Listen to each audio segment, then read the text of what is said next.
دعا قبول ہوتی ہے۔ سرکار مکہ مکرمہ سردار مدینہ منورہ صلی اللہ علیہ وسلم کا فرمان عنایت نشان ہے، جمعہ میں ایک ایسی گھڑی ہے کہ اگر کوئی مسلمان اسے پا کر اس وقت اللہ عز و جل سے کچھ مانگے تو اللہ پاک اسے ضرور دے گا، اور وہ گھڑی مختصر ہے۔ صحیح مسلم کے حوالے سے ہے۔ ایک اور جگہ ہمارے پیارے نبی علیہ السلام کا فرمان عالی شان ہے کہ جمعہ کے دن جس ساعت کی خواہش کی جاتی ہے اسے عصر کے بعد سے غروب آفتاب تک تلاش کرو۔ صاحب بحر شریعت کا ارشاد ہے، حضرت صدر الشریعہ مولانا محمد امجد علی اعظمی رحمۃ اللہ علیہ فرماتے ہیں کہ قبولیت دعا کی ساعتوں کے بارے میں دو قول قوی ہیں۔ نمبر 1، امام کے خطبے کے لیے بیٹھنے سے ختم نماز تک۔ نمبر 2، جمعہ کی پچھلی یعنی آخری ساعت گھڑی۔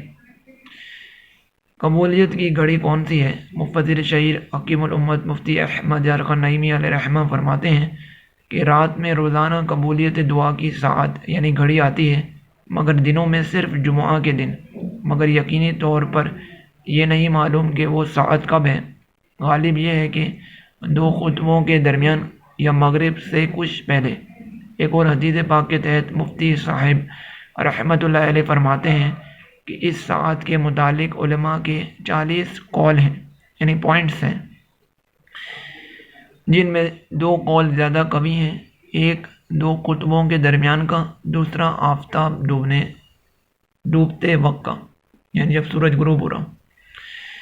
حضرت سیدتنا فاطمہ الزہرا خاتون جنت، نبی علیہ السلام کی شہزادی محترمہ حضرت فاطمہ الزہرا رضی اللہ تعالی عنہا اس وقت خود حجرے میں بیٹھتی اور اپنی خادمہ جو ان کی کنیز خادمہ ہوتی فضہ رضی اللہ عنہا کو باہر کھڑا کرتی۔ جب آفتاب یعنی سورج ڈوبنے لگتا تو خادمہ آپ کو خبر دیتی۔ اس کی خبر پر سیدہ خاتون جنت اپنے ہاتھ دعا کے لیے اٹھاتی۔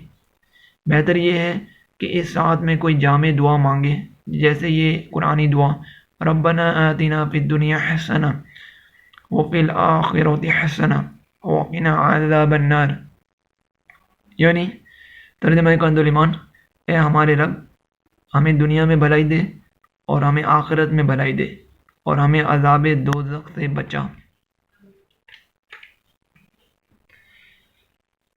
دعا کی نیت سے درود شریف بھی پڑھ سکتے ہیں کہ درود پاک بھی عظیم شان دعا ہے۔ افضل دعا یہ ہے کہ دونوں خطبوں کے درمیان بغیر ہاتھ اٹھائے، بلا زبان ہلائے دل میں دعا مانگی جائے۔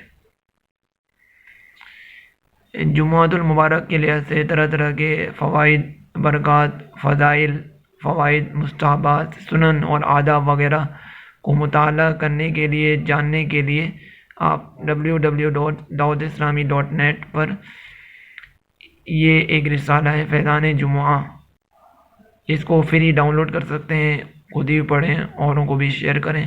اللہ تعالیٰ ہمیں جمعہ جیسے بابرکت دن کو ادب احترام کے ساتھ گزارنے کی توفیق عطا فرمائیں، اس کی دنیا اور آخرت میں برکتیں عطا فرمائیں۔ السلام علیکم ورحمۃ اللہ۔